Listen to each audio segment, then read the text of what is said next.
ॐ श्री परमात्मने नमः। श्रीमद्भगवद्गीता अथ ध्यानम्। ॐ पार्थाय प्रतिबोधितां भगवता नारायणेन स्वयं व्यासेन ग्रथितां पुराणमुनिना मध्ये महाभारतम् अद्वैतामृतवर्षिणीं भगवतीम् अष्टादशाध्यायिनीम् अम्ब त्वामनुसन्दधामि भगवद्गीते भवद्वेषिणीम्। नमोऽस्तु ते व्यासविशालबुद्धे फुल्लारविन्दायतपत्रनेत्र येन त्वया भारततैलपूर्णः प्रज्वालितो ज्ञानमयः प्रदीपः। प्रपन्नपारिजाताय स्तोत्रवेत्रैकपाणये ज्ञानमुद्राय कृष्णाय गीतामृतदुहे नमः। वसुदेवसुतं देवं कंसचाणूरमर्दनं देवकी परमानन्दं कृष्णौ वन्दे जगद्गुरुम्। भीष्मद्रोणतटा जयद्रथजला गान्धारनीलोत्पला शल्यग्राहवती कृपेण वहन्ति कर्णेन वेलाकुला अश्वत्थामविकर्णघोरमकरा दुर्योधनावर्तिनी सोत्तीर्णा खलु पाण्डवैरणनदी कैवर्तकः केशवः। पाराशर्यवचः सरोजममलं गीतार्थगन्धोत्कटं नानाख्यानककेसरं हरिकथा सम्बोधनाबोधितं लोके सज्जनषट्पदैरहरः पेपीयमानं मुदा भूयात् भारतपङ्कजम् कलिमलप्रध्वंसि न श्रेयसे। मूकं करोति वाचालं पङ्गुल्लङ्घयते गिरिं यत्कृपातमहौ वन्दे परमानन्दमाधवम्। गीताशास्त्रमिदं पुण्यं यः पठेत् प्रयतः पुमान् विष्णोः पदमवाप्नोति भयशोकादिवर्जितः। गीताध्ययनशीलस्य प्राणायामपरस्य च नैव सन्ति हि पापानि पूर्वजन्मकृतानि च। मलनिर्मोचनं पुंसां जलस्नानं दिने दिने सकृद्गीताम्भसि स्नानं संसारमलनाशनम्।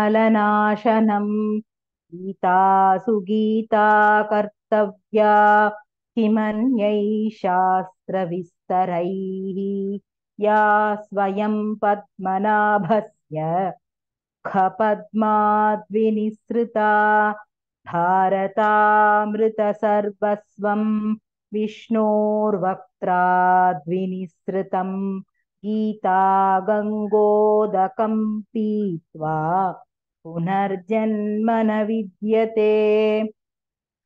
सर्वोपनिषदो गावः दोग्धा गोपालनन्दनः पार्थो वत्सः सुधीर्भोक्ता दुग्धं गीतामृतं महत्। एकं शास्त्रं देवकी पुत्रगीतं एको देवो देवकी पुत्र एव एको मन्त्रस्तस्य नामानि यानि कर्माप्येकन्तस्य देवस्य सेवा। शान्ताकारं भुजगशयनं पद्मनाभं सुरेशं विश्वाधारं गगनसदृशं मेघवर्णं शुभाङ्गं लक्ष्मीकान्तं कमलनयनं योगिहृद्यानगम्यं वन्दे विष्णुं भवभयहरं सर्वलोकैकनाथं यं ब्रह्मा वरुणेन्द्ररुद्रमरुतः स्तुन्वन्ति दिव्यैस्तवैः वेदैः साङ्गपदक्रमोपनिषदैः गायन्ति यं सामगाः ध्यानावस्थिततद्गतेन मनसा पश्यन्ति यं योगिनः यस्यान्तन्न विदुः सुरासुरगणाः देवाय तस्मै नमः।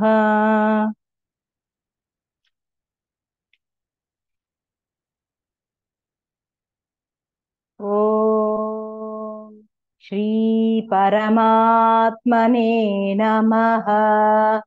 अथ प्रथमोऽध्यायः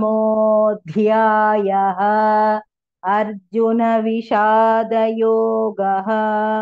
धृतराष्ट्र उवाच धर्मक्षेत्रे कुरुक्षेत्रे समवेतायुयुत्सवः मामकाः पाण्डवाश्चैव किमकुर्वत सञ्जय।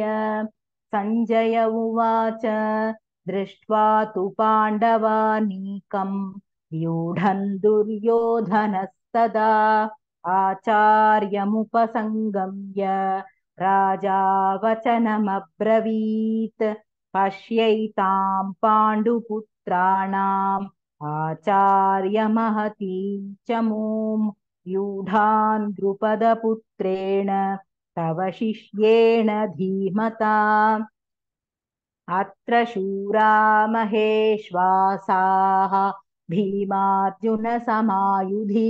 युयुधानो विराटश्च द्रुपदश्च महारथः धृष्टकेतुश्चेकितानः काशीराजश्च वीर्यवान् पुरुजित् कुन्तिभोजश्च शैब्यश्च नरपुङ्गवः युधामन्युश्च विक्रान्तः उत्तमौजाश्च वीर्यवान् सौभद्रो द्रौपदेयाश्च सर्व एव महारथाः अस्माकं तु विशिष्टाये तान्निबोधद्विजोत्तम नायका मम सैन्यस्य संज्ञार्थं तान् ब्रवीमि ते। भवान् भीष्मश्च कर्णश्च कृपश्च समितिञ्जयः अश्वत्थामा विकर्णश्च सौमदत्तिस्तथैव च अन्ये च बहवः शूराः मदर्थे त्यक्तजीविताः नानाशस्त्रप्रहरणाः सर्वे युद्धविशारदाः अपर्याप्तं तदस्माकं बलं भीष्माभिरक्षितं पर्याप्तं त्विदमे तेषां बलं भीमाभिरक्षितम् अयनेषु च सर्वेषु यथा भागमवस्थिताः भीष्ममेवाभिरक्षन्तु भवन्तः सर्व एव हि। तस्य सञ्जनयन् हर्षं कुरुवृद्धः पितामहः सिंहनादौ विनद्योच्चैः शङ्खं दध्मौ प्रतापवान्। ततः शङ्खाश्च भैर्यश्च पणवानकगोमुखाः सहसैवाभ्यहन्यन्त सशब्दस्तु मुलोऽभवत्।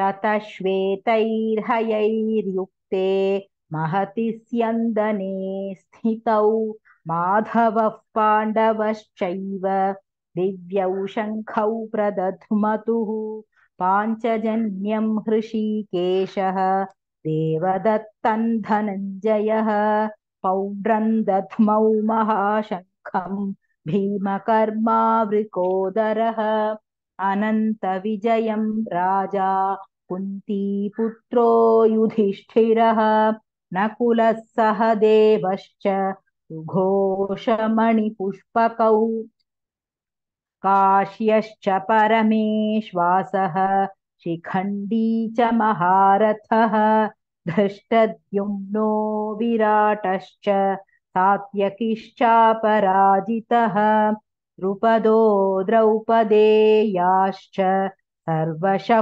पृथिवीपते सौभद्रश्च महाबाहुः शङ्खान् दध्मुः पृथक् पृथक् सघोषो धार्तराष्ट्राणाम् हृदयानि व्यदारयत् नभश्च पृथिवीं चैव तुमुलो व्यनुनादयन् अथ व्यवस्थितान् दृष्ट्वा धार्तराष्ट्रान् कपिध्वजः प्रवृत्ते शस्त्रसम्पाते धनुरुद्यम्य पाण्डवः हृषीकेशं तदा वाक्यम् इदमाह महीपते अर्जुन उवाच सेनयोरुभयोर्मध्ये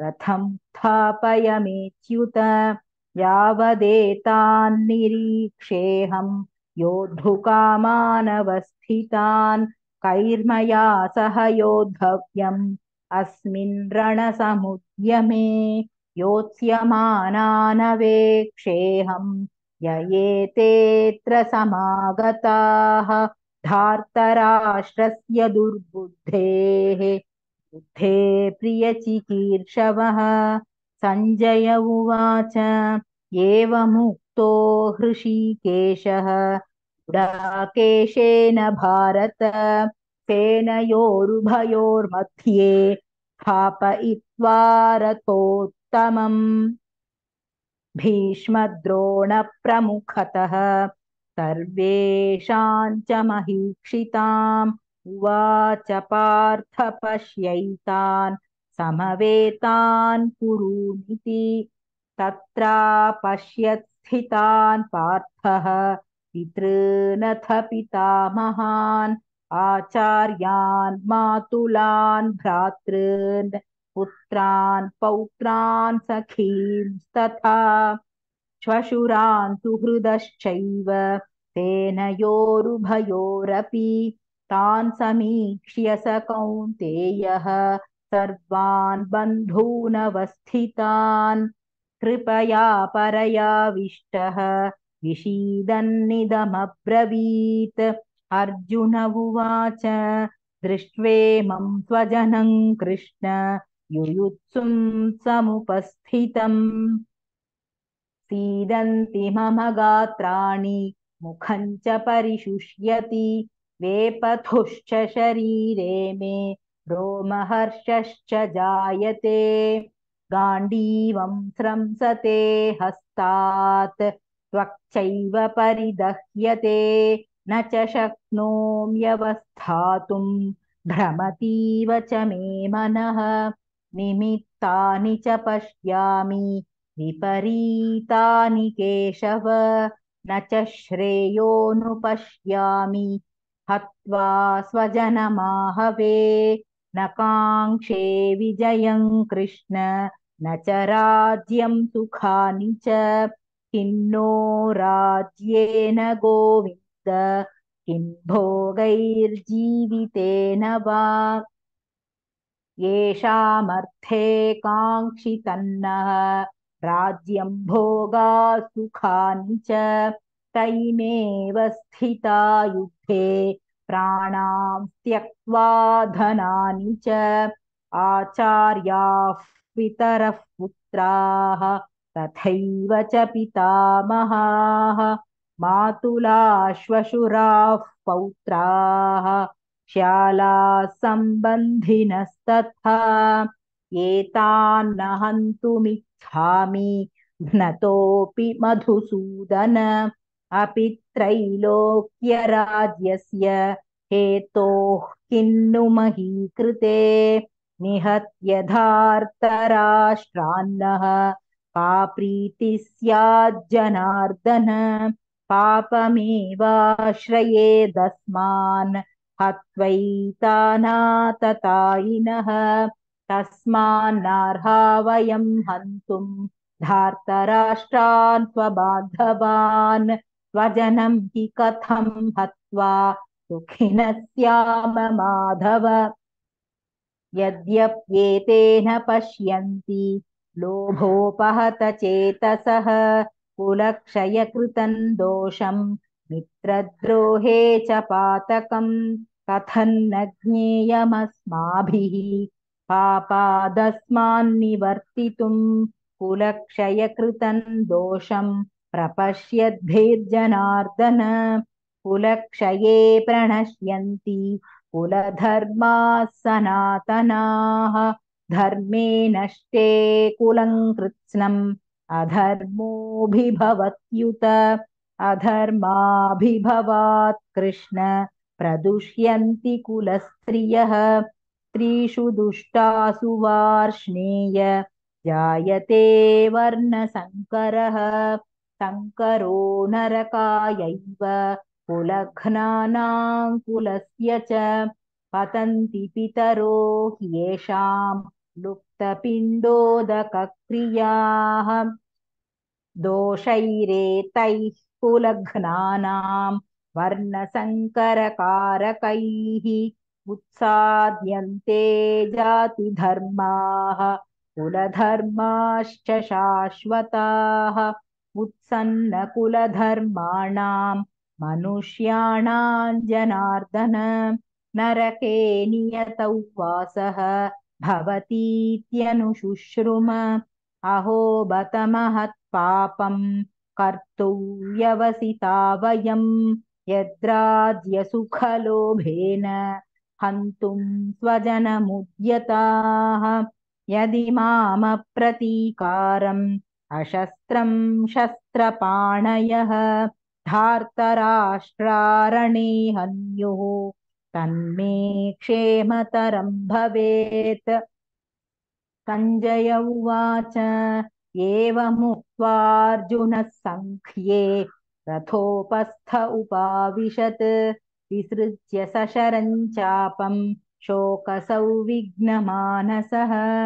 ॐ तत्सदिति श्रीमद्भगवद्गीतासु उपनिषत्सु ब्रह्मविद्याया योगशास्त्रे श्रीकृष्णार्जुनसंवादे अर्जुनविषादयोगो नाम प्रथमोऽध्यायः। सर्वधर्मान् परित्यज्य मामेकं शरणं व्रज अहं त्वा सर्वपापेभ्यः मोक्षयिष्यामि मा शुचः।